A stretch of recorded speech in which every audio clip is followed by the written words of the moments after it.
میاں بیوی کی ذاتی لڑائی کوئی نہیں ہوتی. ہوتا پتہ کیا ہے؟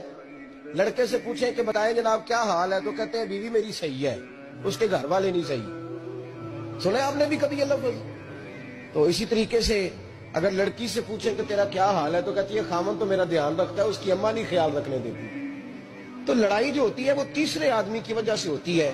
تیری اماں آئی تھی تو اس طرح کہہ گئی، تیرا بھائی آ گیا تھا تو وہ یہ کہہ گیا، تیسرے فرد کی وجہ سے. میرے نبی کریم علیہ السلام نے تیسرے بندے کو سمجھایا ہے، تیسرے فرد کو حضور نے سمجھایا ہے. نبی پاک علیہ السلام نے فرمایا خبردار، ماں آئی، بیٹا، باپ، سارے لحاظ کریں، بسنے دیں میاں بیوی. اگر شادی کر دیا تو ان کو سکون سے رہنے دو.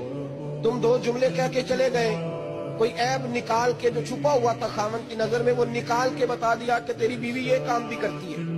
اب تم تو ہٹ گئے وہ بات کہہ کے، اب انہوں نے اکٹھے رہنا ہے، ان کی زندگی مصیبت کا شکار ہو گئی.